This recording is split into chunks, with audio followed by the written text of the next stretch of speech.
1 കൊറിന്തോസ് 10 അധ്യായം. വിഗ്രഹാരാധനയ്ക്കെതിരെ. സഹോദരരെ, നമ്മുടെ പിതാക്കന്മാരെല്ലാവരും മേഘത്തണലിൽ ആയിരുന്നുവെന്നും കടലിലൂടെ കടന്നുവെന്നും നിങ്ങൾ മനസ്സിലാക്കണമെന്ന് ഞാൻ ആഗ്രഹിക്കുന്നു. അവരെല്ലാവരും മേഘത്തിലും കടലിലും സ്നാനമേറ്റ് മോശയോട് ചേർന്നു. എല്ലാവരും ഒരേ ആത്മീയ ഭക്ഷണം കഴിച്ചു. എല്ലാവരും ഒരേ ആത്മീയ പാനീയം കുടിച്ചു. തങ്ങളെ അനുഗമിച്ച ആത്മീയ ശിലയിൽ നിന്നാണ് അവർ പാനം ചെയ്തത്. ആ ശില ക്രിസ്തുവാണ്. എന്നാൽ അവരിൽ മിക്കവരിലും ദൈവം പ്രസാദിച്ചില്ല. അവരെല്ലാം മരുഭൂമിയിൽ വെച്ച് ചിതറിക്കപ്പെട്ടു. അവരെപ്പോലെ നാം തിന്മ ആഗ്രഹിക്കാതിരിക്കാൻ ഇത് നമുക്ക് ഒരു പാഠമാണ്. അവരിൽ ചിലരെ പോലെ നിങ്ങൾ വിഗ്രഹാരാധകർ ആകരുത്. തിന്നാനും കുടിക്കാനുമായി ജനം ഇരിക്കുകയും നൃത്തം ചെയ്യാനായി എഴുന്നേൽക്കുകയും ചെയ്തു എന്ന് അവരെപ്പറ്റി എഴുതപ്പെട്ടിരിക്കുന്നു. അവരിൽ ചിലർ വ്യഭിചാരം ചെയ്തതുപോലെ നമ്മൾ ഒരിക്കലും വ്യഭിചാരം ചെയ്യരുത്. അവരിൽ 23,000 പേർ ഒറ്റ ദിവസം കൊണ്ട് നാശമടഞ്ഞു. അവരിൽ ചിലർ ചെയ്തതുപോലെ നാം കർത്താവിനെ പരീക്ഷിക്കരുത്.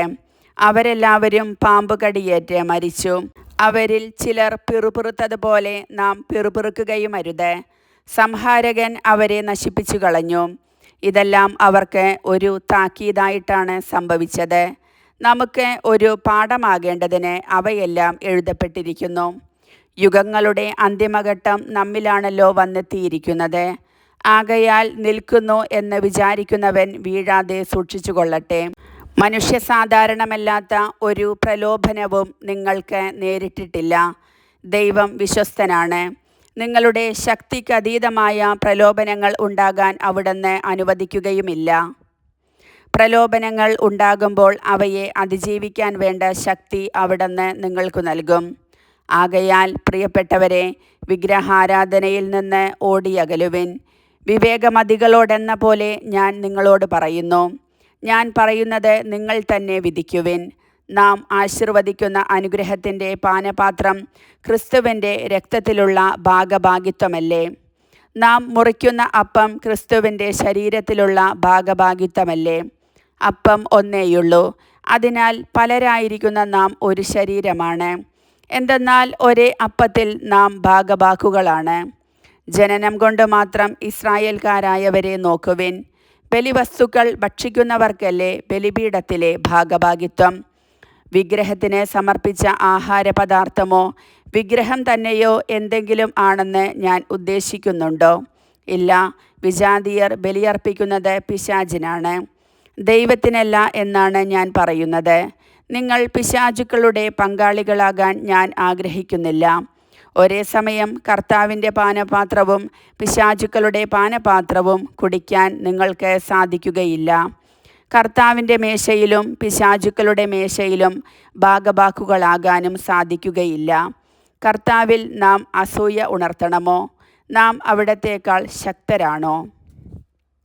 എല്ലാം ദൈവമഹത്വത്തിന്.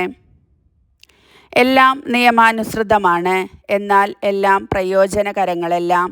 എല്ലാം നിയമാനുസൃതമാണ്, എന്നാൽ എല്ലാം പടുത്തുയർത്തുന്നില്ല.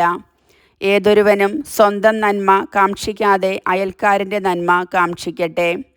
ചന്തയിൽ വിൽക്കപ്പെടുന്ന ഏതുതരം മാംസവും വാങ്ങി മനശ്ചാഞ്ചല്യം കൂടാതെ ഭക്ഷിച്ചു കൊള്ളുവിൻ. കാരണം ഭൂമിയും അതിലുള്ള സർവ്വവും കർത്താവിൻ്റേതാണ്. അവിശ്വാസിയായ ഒരുവൻ നിന്നെ ഭക്ഷണത്തിന് ക്ഷണിക്കുകയും പോകാൻ നീ ആഗ്രഹിക്കുകയും ചെയ്താൽ വിളമ്പിത്തരുന്നതെന്തും മനശ്ചാഞ്ചല്യം കൂടാതെ ഭക്ഷിച്ചു കൊള്ളുക. എന്നാൽ ആരെങ്കിലും നിന്നോട് ഇത് ബലിയർപ്പിച്ച വസ്തുവാണ് എന്ന് പറയുന്നുവെങ്കിൽ ഈ വിവരം അറിയിച്ച ആളെ കരുതിയും മനസ്സാക്ഷിയെ കരുതിയും നീ അത് ഭക്ഷിക്കരുത്. നിന്റെ മനസ്സാക്ഷിയല്ല അവൻ്റേതാണ് ഞാൻ ഉദ്ദേശിക്കുന്നത്. എൻ്റെ സ്വാതന്ത്ര്യം മറ്റൊരുവൻ്റെ മനസ്സാക്ഷി കൊണ്ട് എന്തിന് വിധിക്കപ്പെടണം? കൃതജ്ഞതയോടെയാണ് ഞാൻ അതിൽ ഭാഗഭാക്കാകുന്നതെങ്കിൽ ഞാൻ കൃതജ്ഞതയർപ്പിക്കുന്ന ഒന്നിനു വേണ്ടി എന്തിന് എന്നെ കുറ്റപ്പെടുത്തണം?